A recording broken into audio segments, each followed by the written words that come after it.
Welcome back to the Deep Dive. Today, we are digging into something huge. I mean, a real intellectual earthquake. We're looking at the historical and philosophical forces that just demolished the 19th century worldview and really created the modern mind. Right. And this is so much more than just an art history lesson. Oh, absolutely. We're talking about a fundamental shift in human consciousness itself. We've pulled together sources that map out how the whole framework for reality, it just shattered. And if you've ever wondered why a novel by James Joyce feels like it's from a different planet than one by Charles Dickens, this is why. Exactly. The answers are right here in the collapse of that old, stable world. So our sources give us this incredible list, a kind of who's who of intellectual demolition. But before we get to them, we need to understand what they were tearing down. What was that Victorian world, say from 1837 to 1901, actually built on? Confidence. I mean, if you had to boil it down to one word, it would be confidence. Confidence in what? In everything. In moral certainty, which usually came from religion. In an unshakable faith in progress, in science. They believed in clear social hierarchies, in order, and that the world was, fundamentally knowable. So everything made sense, or at least they thought it did. They thought it did. It was a world of stability, optimism, and above all, clarity. Okay, so that's the world we're leaving behind. What did the modernist reality, starting, in the 1890s and going through World War I, replace it with? Well, pretty much the exact opposite. Chaos. Fragmentation, crisis, anxiety. The belief in a religious worldview just crumbled. Trust in pure reason. That became suspect. And the social order suddenly looked, artificial, even exploitative. So the core shift is from that Victorian stability to modernist fragmentation. Yes. And from Victorian clarity to modernist ambiguity. The feeling that life had some kind of built-in purpose just evaporated. And in its place, alienation. Pervasive alienation. Okay, let's unpack the intellectual dynamite. We have 5 major thinkers who just systematically took apart that Victorian comfort. I think we have to start with the challenge to reality itself, with Ernst Mach. Mach is a fascinating starting point. He was a physicist, a philosopher, and his big idea was called empirio-criticism. Which sounds very academic. What does it mean in simple terms? It means he rejected anything you couldn't directly test or observe. All that metaphysical stuff, gone. For Mach, the only thing that's truly real is sensory experience. Okay, that makes sense for a scientist. But what's the cultural fallout from that? If I believe reality is a solid thing and he says, no, it's just what your senses tell you, what happens to truth? It becomes unstable, inherently. Mach's work, which was a huge influence on people like Einstein, it completely undermined that Victorian idea of a single objective shared truth. Because my reality might not be your reality. Precisely. If it's all based on subjective observation, then no single story of the world can ever be complete. And that has to have a direct impact on literature, right? Suddenly, the all-knowing narrator of a Dickens novel seems obsolete. A bit of a lie, even. Yeah. This crisis fed directly into those modernist narrative experiments. You get fragmentation, multiple points of view. When you read Virginia Woolf, the scene literally changes depending on whose mind you're inside. That's a direct expression of Mach's idea. Truth isn't out there. It's built, moment by moment, inside the mind. So, if Mach dissolved the solid world around us, Charles Darwin kind of did the same thing for our inner world, for human meaning. He really did. We all know about evolution, but the psychological shock of Darwin for the Victorians was profound. It wasn't just about monkeys. No, not at all. No. His work on natural selection introduced randomness into the story of life. The Victorians had relied on what's called Christian teleology. The idea that history is going somewhere, that it has a purpose. A divine purpose. And that humanity was the crown jewel of creation. Darwin just smashed that. He did 3 things at once. He replaced the biblical creation story with deep geological time. He showed that humans are just another branch on the evolutionary tree, not special creations, and he made chance the engine of it all. So the big takeaway is, we're not special, and life doesn't come with a pre-packaged meaning. Exactly. And the literary impact was immense. This is where you get naturalism, where characters are just victims of indifferent forces they can't control. Think of Thomas Hardy's novels. Right. It's that sense of cosmic loneliness. That's the perfect phrase for it. The modernists inherited that feeling. Okay, so we've gone from the purpose of life to the self. If Darwin told the Victorians they weren't divine, I guess Sigmund Freud told them they weren't even rational. He did. Freud absolutely dismantled the Victorian ideal of self-control and, moral propriety. His big idea was the unconscious. this hidden, chaotic world inside our own heads. A world of repressed desires, of trauma, of sexuality, things the Victorians did not want to talk about. Yeah. The key disruption is his claim that our behavior is not rational. It's driven by these hidden, irrational forces we can't even see. So you're basically a stranger to yourself. You are. And if the classic Victorian hero is all about willpower and moral strength, how does this change the idea of literary conflict? The conflict moves inward.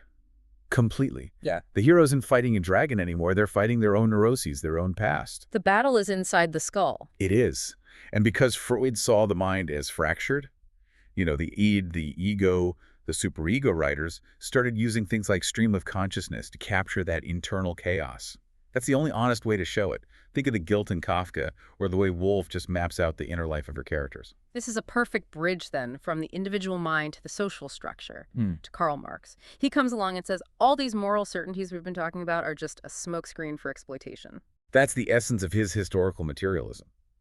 He argued that the economic base, how a society produces things, shapes the entire cultural superstructure. So our morality, our laws, our religion. It's all shaped by the economic system.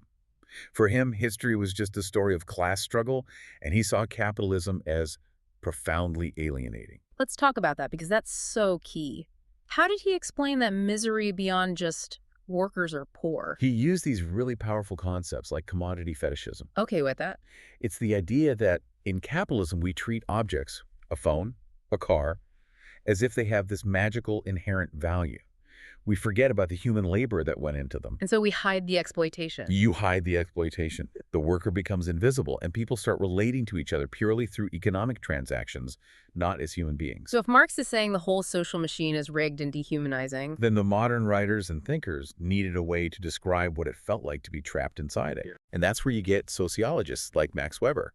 He talked about modernity as this process of rationalization, of bureaucracy, that led to the disenchantment of the world. Disenchantment. I love that word. It's so evocative. What does it really mean for us? It means the world gets drained of its magic, its mystery. Everything is calculated, standardized, put in a box. Weber called the result the iron cage of modernity. So the systems we built to make life better have actually trapped us. Exactly. You're just a cog in a huge, efficient machine, and you can't see the sky anymore. And being a cog in a machine is lonely. Which brings us to Emil Durkheim. Yes. Durkheim looked at that social fragmentation and gave it a name. Anomie. Anomie. It's what happens when the shared values of a society, the moral glue, dissolve. The individual is just cast adrift with no rules, no connection. That is the intellectual root of modern isolation. So you have Marx showing the exploitation, Weber showing you the cage, and Durkheim showing you the loneliness that results. That sets up our final and maybe the most terrifying thinker on the list, Friedrich Nietzsche. Nietzsche just brings the whole house down. He finalizes the collapse of all moral absolutes. When he famously declared that God is dead, it wasn't him celebrating. No, it was an observation. It was a profound cultural diagnosis. He was saying that science and reason had killed the foundation for Western morality, and now we are left in a vacuum. A huge one. And he didn't even think that morality was all that great to begin with. He called it a slave morality. He did. He saw it as a system created by the weak to hold back the strong.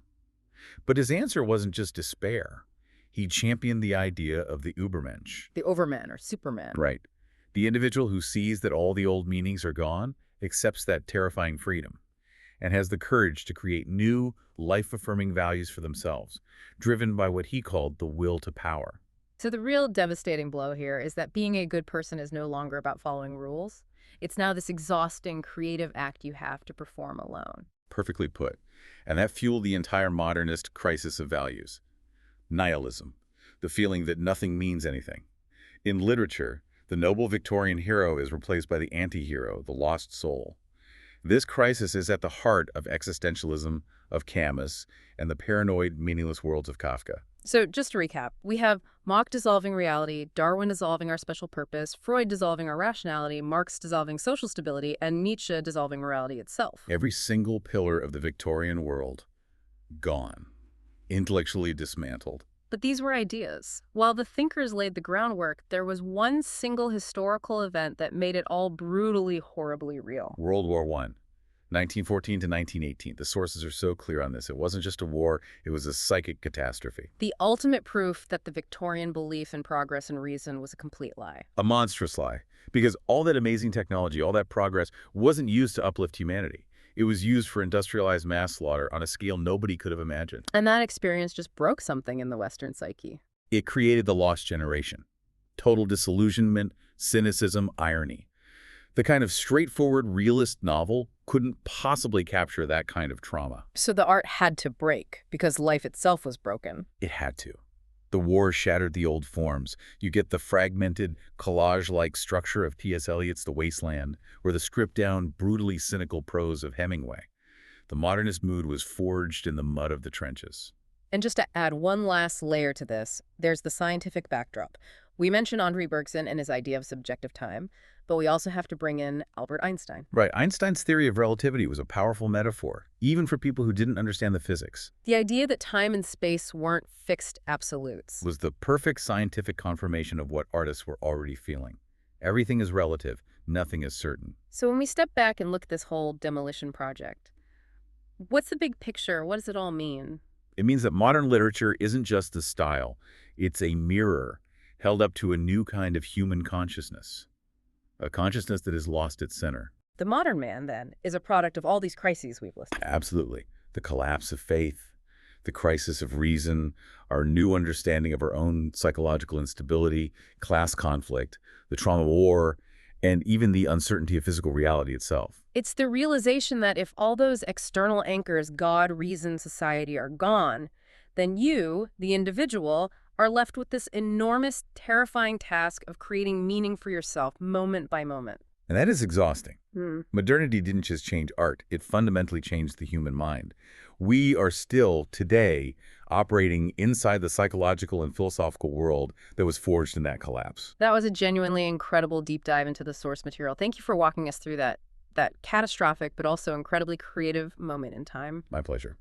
It's essential history for understanding who we are now. And for you, the listener, I want you to think about how these crises persist. Yeah. All this talk of fragmentation, anxiety, meaninglessness, it was the product of the early 20th century, but it feels so present, so now. So thinking about that breakdown we just discussed, Mach's subjective reality, Darwin's randomness, Freud's irrational self, Marx's alienation, Nietzsche's death of God. Which of those catalysts do you think is the most powerful force shaping your world today? Which one do you feel the most? Something to think about until our next deep dive.